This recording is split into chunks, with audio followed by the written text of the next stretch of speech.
Okay, thanks for tuning in. This is Things We Can Get Excited About, Shared Emotions and Other Minds. And I'm Bill Wringe from the Philosophy Department at Bill Kent University in Ankara. So the idea of this paper is to try and take some ideas from social epistemology and put them to work in another part of philosophy, namely epistemology. What I want to do is see whether some ideas about shared mental states could be used to address the philosophical problem of skepticism about other minds. There's a lot of material here, so I'm going to start with an executive summary. That's on the first page of the handout. Okay, so we're all familiar with the idea that there is, or there can seem to be, an epistemological problem about our knowledge of other people's mental states. One common kind of response is to say that sometimes we can simply see that somebody's in a certain mental state. For example, we can see that somebody's angry or frightened or upset. Emotional states seem to provide us with a particularly clear case of situations where we have visual access to somebody's mental state. Does that answer skepticism about other minds? Maybe, but I think there's a problem. And the problem is this: to see that somebody's in a particular kind of mental state, I think we need to be able to see that they're in an intentional state. That's to say, a state of a sort which could, in principle, be directed at a wide range of different kinds of objects. So, in order to see that you're afraid, I need to be able to see that you're in a kind of state that could be directed at a scary lion, but it could be directed at an economic downturn, and it could also be directed, I suppose, at a fictional character. And it's unclear whether somebody's being in a state like that could be something that we could see. Certainly unclear that we could see that you were afraid of an economic downturn. Why? Well, because it's hard to see how we could see an economic downturn, and if we can't see an economic downturn, it's hard to see that we can see that you're in a state that's directed at an economic downturn. Okay, so maybe there's a problem with this kind of response to skepticism about other minds. What's good about the perceptual response is that it seems to provide us with access to other people's mental states that's comparatively direct. But perception isn't the only way in which we can have direct access to emotional states. After all, our knowledge of our own mental states is direct, and you might think that it's not perceptual. It's also noticeable that there doesn't seem to be any room to doubt, when we know what kind of emotional state we're in, that we know we're in a state with intentional properties.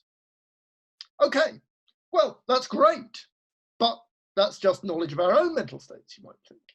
How could that help us with skepticism about other minds, which is a problem about our knowledge of other people's mental states? Well, here's the suggestion. It won't come as any surprise to social ontologists to say, well, suppose I also have direct access to shared mental states. Well, if I do, then plausibly, in having access to those shared mental states, I might have access to some aspects of your mental states. Otherwise, it'd be hard to see how they could be shared mental states at all.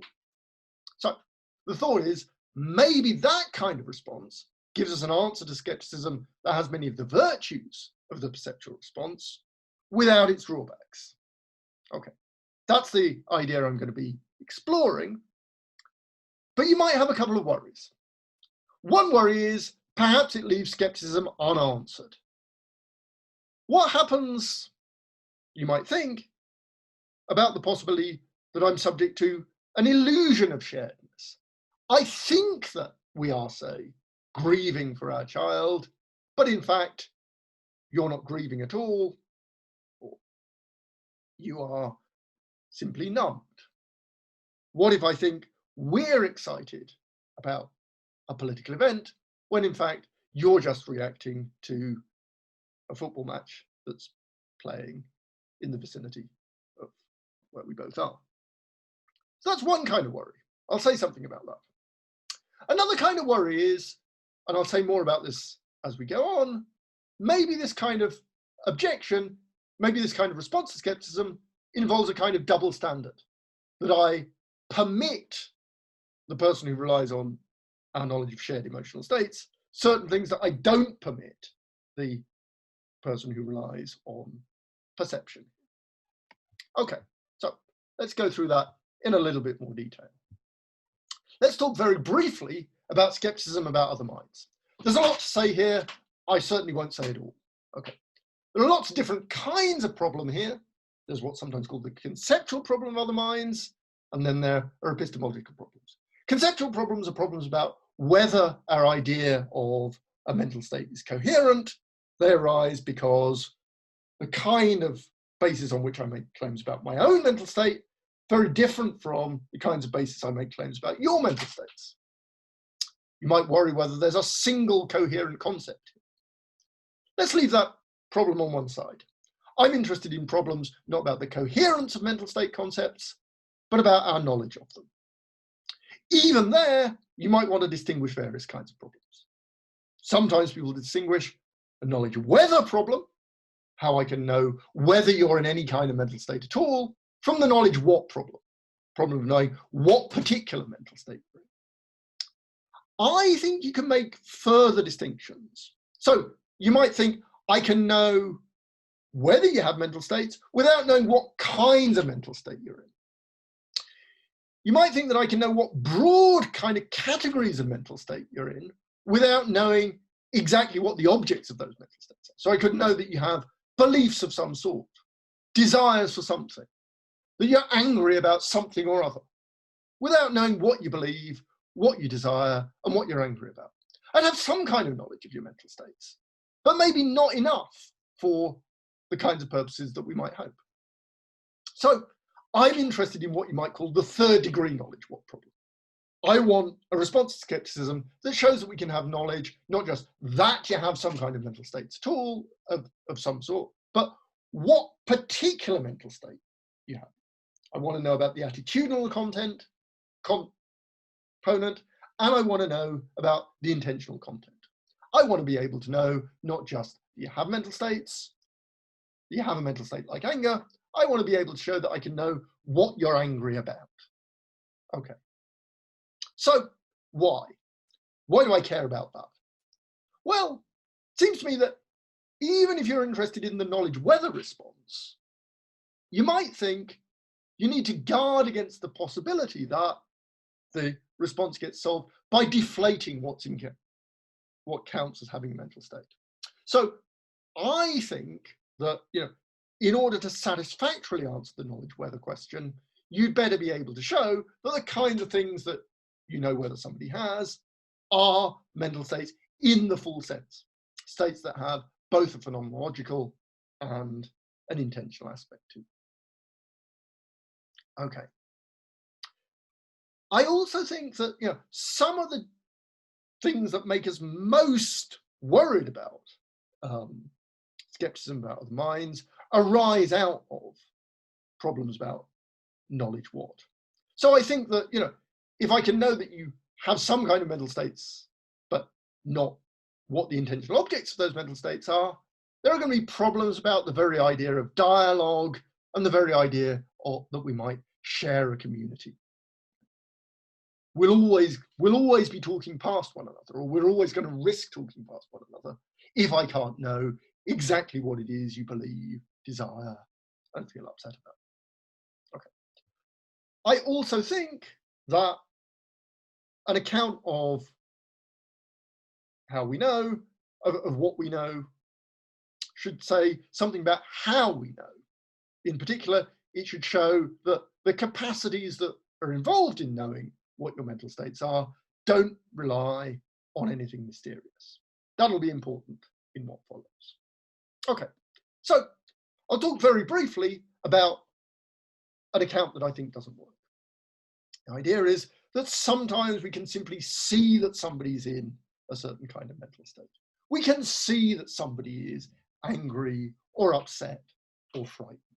Lots of people have defended views like this. Hannah Pickard, Kasim Kassam, going back to 1923, Natalie Duddington. It's a view with a long pedigree. It's very interesting that people who have adopted this kind of view have very often focused on the idea that I can see that somebody's in an emotional state. I think there are good reasons for this. Emotions are really good examples of mental states. Why? Well, they have phenomenological properties. There's something that it's like to be in an emotional state. There's something it's like to be angry. They also have intentional properties. They can be about states of affairs, including non-existent states of affairs. More importantly, they've got a wide range of intentional properties. So you might think, pain, that's got a phenomenological side. And some people have also thought it's got a representational side. Maybe when I'm in pain, I'm in a state that represents part of my body as being a certain way. But that's a relatively limited kind of intentional property. You might think that somebody could be in that kind of state without being able to be in a kind of state that's directed at something beyond the bounds of their body. Okay, so if I can attribute emotions to you, it looks as though I'm probably going to be able to attribute a really wide range of kinds of mental state to you. Okay, but also emotions seem like quite good candidates for the kinds of states that might be perceptible. You might think that emotions are essentially embodied. There's something about being angry that requires me to have a body in which my anger is expressed. Furthermore, it looks as though emotions often have characteristic forms of expression. So contrast anger with belief, right? There's a certain way that angry people often behave. There's not, so obviously, a certain way that people who believe things typically behave. Okay, so you'll find that advocates of this kind of account very often focus on the idea that we can perceive people being in emotional states. But it's not clear whether an account like this really gives us a satisfactory answer to the knowledge what problem. So sometimes maybe I can see not just that you're frightened, but what you're frightened of. I can see that you're angry, and I can see what you're angry about. But you might think there's something fishy about the idea that I can see that somebody's in a state of a type which is capable of being directed at, let's say, particle accelerators, economic downturns, and gruffalos. Why? Because you might think that I can't see that something is a particle accelerator, an economic downturn, or a gruffalo. Now, if I can't see that, it's hard to see how I can see that you're in a mental state that is directed at that, that has that as its object. All right. Somebody might deny this. Somebody might say, well, let's take the really difficult case. Being afraid of a fictional character. When my child reads the storybook about the Gruffalo, can't I just sometimes see that they're afraid of the Gruffalo? Well, I think there are situations where we might say exactly that. But here's what I also think. It seems to me it's only appropriate to say that I can see this if I'm entitled to take for granted that we're engaged in some kind of shared response to this work of fiction. If that's right, I can only see that my child is afraid of the fictional character if I've already solved the skeptical problem on theirs. If I can know that they're engaged with the thing that I'm taking them to be engaged with. So I think that an account like this doesn't really provide us with a plausible answer to the question, how we know. Okay. So here's something else somebody could say.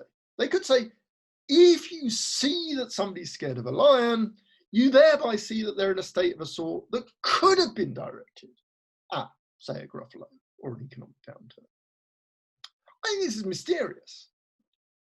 I don't see how concepts like Gruffalo and particle accelerator can figure in the content of perception.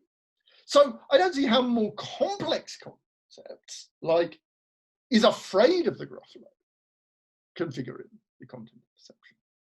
How am I supposed to acquire a perceptual sensitivity to someone's being in this kind of state? And even if I could, how would this persist if I was subject to skeptical doubts?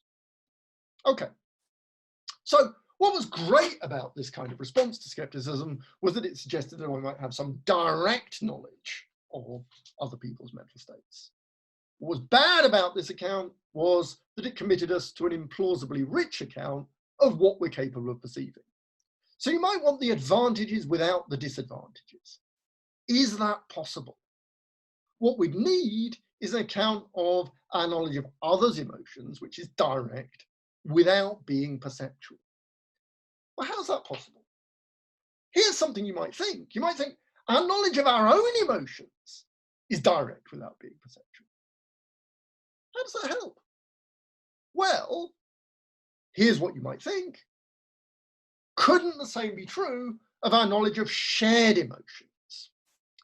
Suppose we're at a football match and we're excited. You might think there's more to our being excited than just my being excited and your being excited. Suppose we are overjoyed at the music that we're hearing in a concert hall. That might just be that each one of us is overjoyed. But you might also think there's a way in which we can be overjoyed that involves something more than that. Okay. So I think that in order for a response of this sort to work, certain things will have to be true about shared emotions. There's got to be more to my emotion, to our emotion, than just your emotion and my emotion. Lots of accounts of shared emotion, it seems to me, have this feature. It seems to me that for this account also to work, shared emotions are going to have some kind of phenomenological features. There's got to be something that it's like for us to be overjoyed, something that it's like for us to be excited. And it's got to be the case that I've got direct access to shared emotions. Now, I think there are accounts of shared emotions that have these features, but I think some accounts that you find in the literature are ruled out.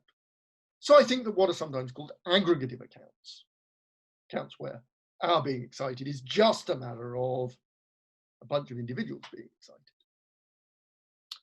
I think that an account like Margaret Gilbert's is ruled out by the second kind of consideration.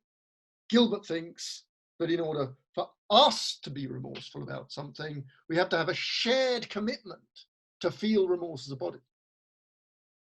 It's not clear to me that there's anything that it's like to have this shared commitment. And 3 rules out an account on which shared emotions belong to a distinct subject, where there's some we that's independent of you and me. If you think that, then even if I could know what we were feeling, there'd be a problem about how I could get from that to knowing what you were feeling. We want an account on which our emotion is somehow constituted by your emotion and my emotion. I think what are sometimes called we mode accounts of shared emotions are probably the best bet here. But there are problems. So I raised at the beginning the possibility of illusions of sharedness. I'm sitting in a football stadium, maybe I'm surrounded by mannequins in a social distancing protocol, but I don't know this, okay? So I cheer, maybe other noises happen, and I think that I'm surrounded by a bunch of mannequins. We're all excited. A kind of illusion. Things like this, I take it, could clearly happen. Would they give rise to skeptical worries? Here's what I think, okay? I think that these kinds of account remind me very much of perceptual arguments for skepticism about the material world that are based on arguments from illusion. seems to me that the sorts of thing that makes skepticism about other minds vivid are very different from the argument from illusion. Okay, they're worries about the difference between the ways in which I can have access to my own mental states and to other people's mental states. So if this is a route to skepticism, it's a very different route to skepticism from standard route to skepticism about other minds. But here's what I also think. I think the skeptic about other minds oughtn't to be saddled with the job of dealing with every other possible kind of skepticism. So what I'm hoping is that, if we've already got a response to skepticism about the material world based on the argument from illusion, that's going to be something that we could draw on here. Okay. Now there's a worry, I said at the beginning, about double standards. So plausibly, I can know that my own emotions are directed at a fictional character. But can I know that our emotions are directed at a fictional character? When I was talking about the idea of seeing that you had an emotion about a fictional character, I suggested that I needed to know that we were emotionally engaged with the same work of fiction and the same fictional character. And I said, this is a problem for the perceptual account. So the perceptual account just isn't in a position to presuppose this. Well, you might say, aren't I cheating? Don't I need the same thing when I'm thinking about my own about our shared emotional engagement? And the answer is, look, I think there's a difference here. The problem in the perceptual case was that seeing that somebody else was engaged with a fictional character presupposed some way of answering our skeptical worry that involved something other than seeing what kind of mental state somebody was in. That's not what's going on here. My knowledge that we're frightened of the same fictional character presupposes knowledge that we're emotionally engaged by the same story, but this isn't a distinct capacity from my knowledge of our shared mental states. It's the very same capacity. So what I think is, if this is our story about how we get knowledge of other minds, it's not ruled out as an account of how we know what we know. Okay, that's it.